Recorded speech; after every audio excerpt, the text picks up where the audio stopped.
Ladies and gentlemen, welcome back to Hold My Nugget Studios once again, live from the bubble in Orlando, Florida for day 24 of your 2020 postseason game highlight commentary. Game 5, the closeout game as Los Angeles looks to advance to the conference finals for the first time since 2010. The King, LeBron James, still out here making Westbrook look like his son and continuing to rub his nutsack all over the Houston Rockets. They can't guard him. The non-evil Morris twin would put in a 3. Bron would add a 3 of his own, and then KCP would put in another 3. And when KCP is scoring early, you already know it's about to be a blowout. Because it turns out in the first quarter, the Rockets started the game already dead, but somehow they were still getting fucked. By some act of God, they were able to cut it within 10 points. Bron would extend it back up to 10, but the facial hair supremacist James Harden would put in a jumper. Yoink. LeBron out here stealing balls like a kleptomaniac rapist as he'd find a good Morris twin inside. Wait a minute, Horton Tucker found his way on the court again? Who is letting this man in the game? How's race relations in the United States? what's good, nigga? That's how the white man blocks the basketball. Y'all better put respect on Alex Caruso's name. The facial hair supremacist James Harden says, I bet that white boy won't block me right now. Robert Covington would pull up from 3. I got it. Shoot it. All right, let's try this again.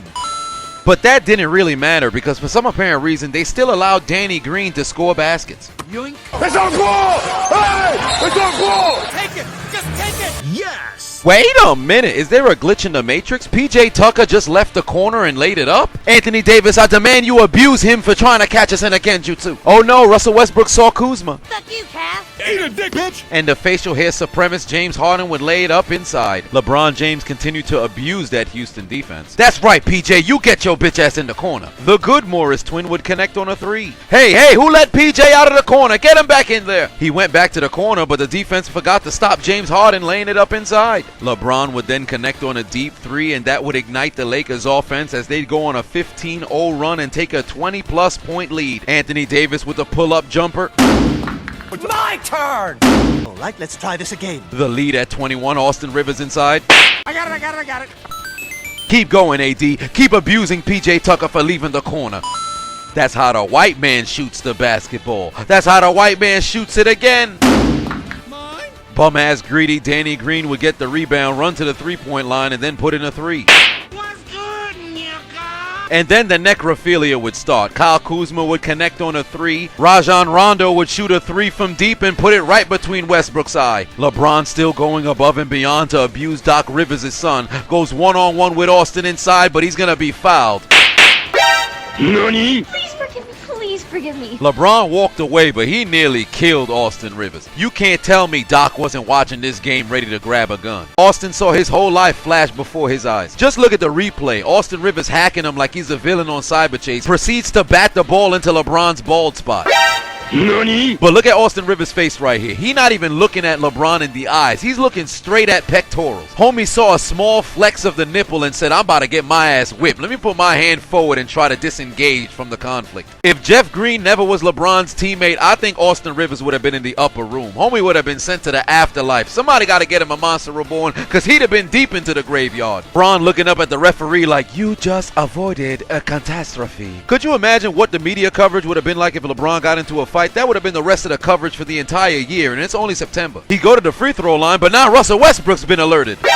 Nani? Looks like Rajon Rondo's brother's running his mouth from the sideline. And Westbrook nearly beat up a kid. You think he's not about to engage a grown man on the sideline? How fortuitous for Westbrook, he already packed his bags after game 1, so if he gets into a skirmish, he's really got nothing to lose. He's letting his teammates know ahead of time he's about to engage in a little bit of a skirmish, a kerfuffle, a brouhaha at the conclusion of the game. Anthony Davis comes over and says, hey man, that's Rajon Rondo's brother. He says, I don't give a fuck. I'ma fuck that motherfucker up. Look at LeBron trying to do his best to act like he don't know what's going on. Remember back in the good old days when child abuse was considered discipline and good parenting? LeBron looked like what your sibling looked like when you was getting your ass whipped. Who is he really trying to fool, putting his head down like we don't see his eyes? Westbrook would flee back into the backcourt, but he knows where he really wants to be. All jokes aside, I love Westbrook's intensity, but this is the epitome of a guy who can dish it but can't take it. Literally, last week, game 1, he was shouting at pregnant women and children. Now, a week later, somebody shouts back at you and you ready to fight? Come on, bro. Get your emotions in check, brother. And while getting that check, make sure you go to a proctologist because you still getting your ass kicked as the Los Angeles Lakers would march into the conference finals with 4 consecutive wins, back-to-back series after losing game 1.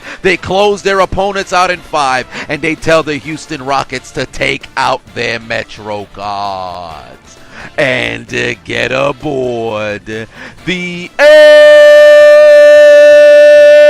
train. But once again, their ride would be short-lived because they've made it to the last stop. They've arrived at Elimination Station and they go somewhere different for your failures of being able to prove everybody wrong. Your failures of advancing after winning game 1. Consider your names written down to Death Note because your dreams of finally winning an elimination game, you lost 7 consecutive, you damn bums. Your dreams of James Harden finally being able to make it to a goddamn finals. Your dreams of getting your OKC duo back together and going to the promised land. Your dreams of keeping your coach Mike D'Antoni employed has been absolutely deleted.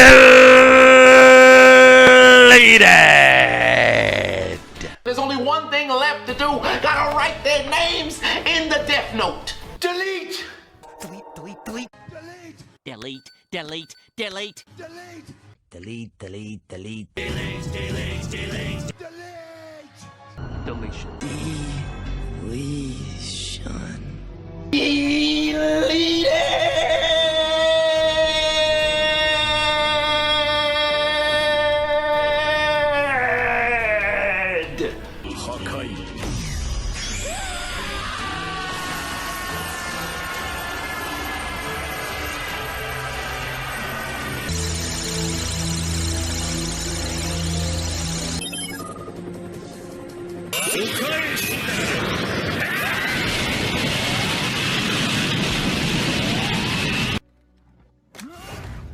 You will rest in peace.